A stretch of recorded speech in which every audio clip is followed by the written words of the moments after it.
spinach. Get something to put out that fire, too.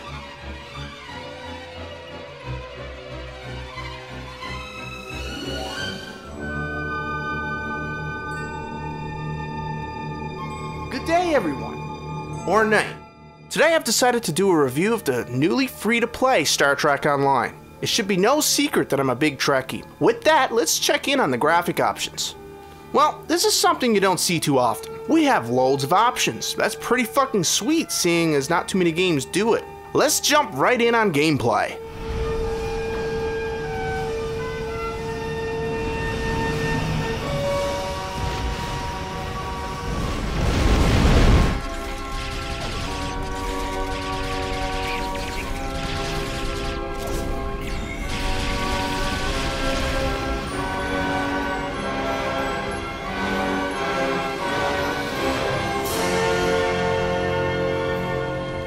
I wasn't able to keep anti-lacing on while recording with Fraps, I had to shut it off. So for this review, ignore the jaggies. The game looks decent. EVE Online does look a little better, but it has a massive franchise backing it, the Star Trek universe. The menu in the game is pretty... how do I put this? It's fucked up. I find it very clumsy and it can piss off a lot of people. The fucking thing just keeps getting in your way. From pop-ups that are conveniently placed right in the center of the fucking screen as the default. When flying your ship via autopilot, if the path takes you near a planet, it comes out of autopilot and asks you if you want to go in the system. This is annoying, and it should not be the default option. There's a lot wrong with its layout, but one plus side for this is the option to rearrange the HUD however you want. Another thing to point out is that the quest system is also shit. Anyone new to the game will start in and find themselves lost within minutes. It gets extremely frustrating to figure out what the fuck you're supposed to do. Now, if you're a true Trekkie, I'm sure you'll figure it out. If you're not, I don't think you're gonna like this game. It's a deal breaker.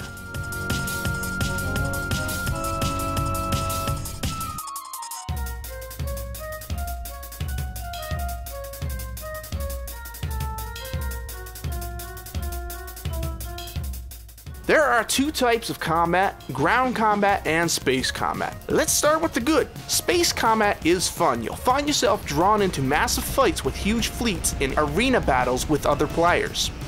And if you're going through missions by yourself, the space missions will still be fun. You'll be able to transfer power to shields, engines, and weapons during the heat of battle. But doing this can take a few seconds, which adds some reality to it. Well, when it comes to the Star Trek universe, you'll be picking up drops from torpedo launchers to phaser arrays to install on your ship. Figuring out what drops are good is a bloody mess as well. There's way too much information there and it's hard to piece it together. You'll find yourself going by the price of the drop more so than the actual specs. In some cases, this can lead to you dropping or selling the better gear. Color scheme for rare drops is the same as most other MMOs. Now, let's move on to the bad.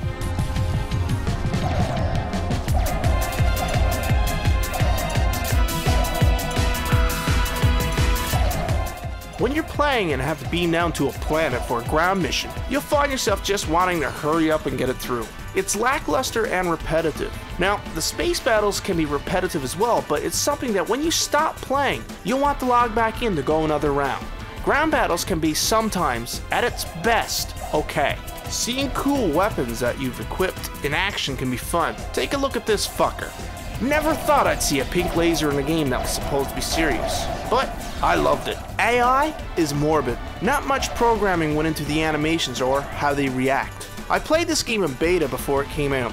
Now, it's come a long way since then, but it's still not a good experience for the non-Trekkie players. The online market in the game isn't that great. Since it went free to play, they've introduced a buy credit option. I do find myself wanting to pay up to buy a new ship that can only be received this way. In the end, I choose not to. From the looks of it, a lot of other people in the game do buy credits and ships. There are a lot of other perks in-game by purchasing credits, from uniforms to keys to ways to level up your characters faster. You can even buy more slots for your inventory.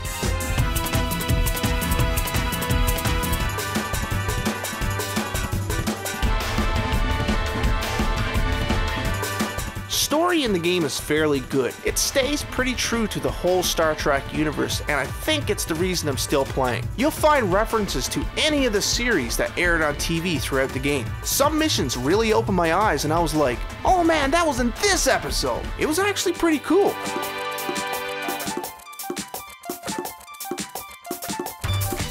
Sound in the game is another of the game's highlights. It's near perfect. Phasers sound like they do in TV shows, and so does torpedoes. And if you're kicking it old school, then expect to hear the original series sound effects in some weapons as well. Too bad the game wasn't catered to the general public, because it would have did well. The interface is really bad and the ground missions should have been minimized. I didn't buy this game when it came out because I had a horrible beta experience. But now it's free to play, why don't you give it a try? Moving through the ranks and getting new ships that are extremely customizable, I may add, is extremely refreshing. Well, that's all folks. This is DTR, and Scotty, beam me the fuck out of here.